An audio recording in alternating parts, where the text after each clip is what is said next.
집사의 자격에 대한 그런 설교 내용이 있죠. 그런 가르침이죠. 이와 같이라는 얘기는 감독들과 같이, 감독들과 동일한 조건, 감독들과 유사한 조건, 감독들처럼 그런 뜻입니다. 집사들도 정중해야 됩니다. 정중하다라는 것이 참 의미가 있는 말이에요.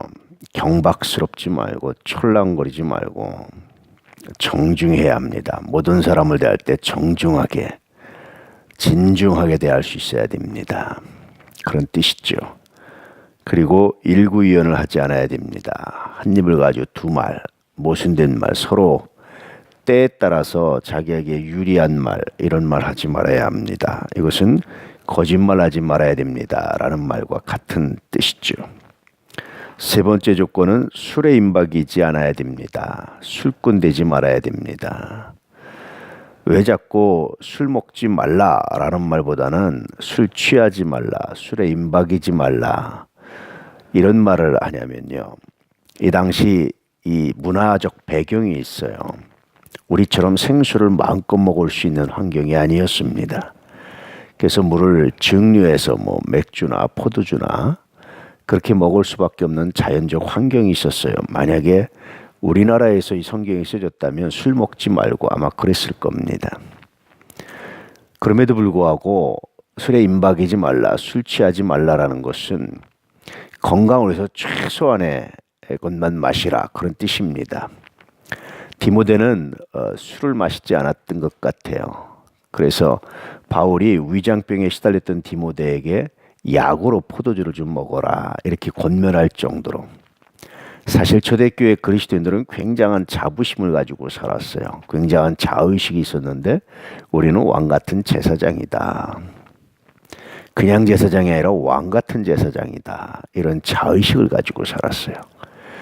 그래서 구약의 제사장 전통 상당 부분 많이 흡수하려고 노력했죠.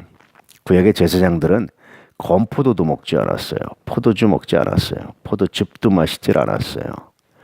그들은 철저하게 구별되고 성별된 생활을 했습니다.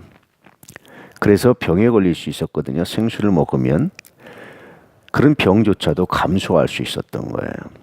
선지생도도 여전히 마찬가지였습니다. 그래서 선지자들 중에 심각한 질병에 걸려서 죽은 사람도 있어요. 차라리 육신의 질병에 걸릴지언정 영적인 질병 걸리지 않겠다라는 것이 제사장 그룹과 선지자 그룹의 굉장히 놀라운 결단이었습니다. 오늘날 지나치게 육신의 건강, 염려증 때문에 넘어지고 쓰러지는 것들을 봐요. 영적으로. 우리가 육신의 질병에 걸릴지언정 영적인 질병에 걸리지 않겠다라는 굉장히 중요한 결단이 오늘날 건강 염려증에 시달리는 현대인들에겐 정말 중요한 결단의 내용이 아닐까 싶습니다. 술꾼이 되지 말라라는 말씀에는 이런 메시지가 포함되어 있어요. 그리고 또 말씀하시기를 더러운 일을 탐하지 말아야 된다. 그리고 깨끗한 양심에 믿음의 비밀을 가진 자라야 할지라. 그런데 여기서 끝나지 않습니다. 이런 사람이라고 생각된다면 먼저 뭐 해보고 시험하여 보십시오. 그리고 책망거리가 잡히지 않으면 그때 비로소 집사의 직분을 맡기십시오.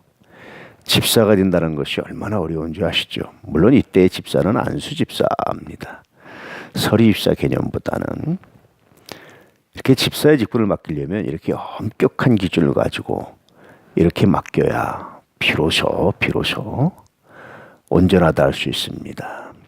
비로소 하나님의 일을 맡을 만하다 할 수 있습니다. 그런 뜻입니다. 가장 우리 한국교회가 못하는 것, 제가 못했던 것 중에 하나도 이 직분을 맡길 때의 엄격함이었어요. 우리는 인정사회거든요. 한국 사회는.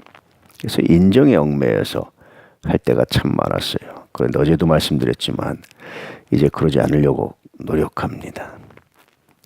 철저하게 우리가 이런 직분에 자격을 갖추려고 노력하고 그래야 이 직분을 맡을 만하다라는 생각이 들죠. 그래야 교회가 건강할 수 있고 하나님의 일이 하나님의 일다워질 수 있다라는 생각들을 참 많이 해요. 잠시 잠깐 소원함이 있을지 모르지만 본인에게도 그것이 더 결국은 선물이 되고 복이 될 것이다 라는 확신을 가지고 있습니다. 이런 직분뿐이겠습니까? 교회에서 어떤 직분을, 어떤 직책을, 어떤 일을, 어떤 사역을 맡기는 건 모든 것 자체가 다 이렇게 엄격한 기준이 있고 이 기준에 합해야 되는 거지, 사람이 모자르다고 혹은 상황이 그렇다고 해서 상황에 따라 흔들리기 시작한다면 결국 교회는 무너지지 않을까, 그런 생각이 들 때가 종종 있죠. 우리 모두 부족합니다. 그렇지만 최소한 성소의 자격과 조건을 갖추기 위해서 우리가 노력하고 기도해야 될 의무가 있어요. 구원은 믿음의 은혜에 의한 믿음으로 받습니다. 근데 복은 뭐로 받는다고 그랬죠? 순종으로 받아요. 그리고 또 하나 직분은요. 직분은 노력함으로 받는 겁니다. 이런 사람에 대해서 노력하는 것, 이것이 얼마나 중요한지 몰라요. 이것을 덕을 쌓는다, 이렇게 말하죠. 이 수덕 생활이 굉장히 중요합니다. 이 덕을 세움이 없이는 우리가 하나님의 교회에서 직분을 맡을 수 없는 거죠. 나 혼자 있는 것처럼 아무 데서나 불평을 얘기하고 아무 데서나 그렇게 자기 마음을 함부로 내뱉는 것은요, 덕스럽지 못한 거예요. 내 말 때문에 연약한 초신자가 무너질 수 있다라는 겁니다. 이런 것들에 대한 진중함이 없으면, 정중함이 없으면 직분을 맡을 자격이 안 된다라고 말씀하고 있죠. 우리 모두 다시 이런 말씀의 가르침들을 깊이 묵상하면서 회개하면서 오늘도 우리 모두 다시 직분을 맡은 자의 거룩함을 추구하고 사모할 수 있는 우리 모두가 될 수 있기를 주의 이름으로 축복합니다. 할렐루야.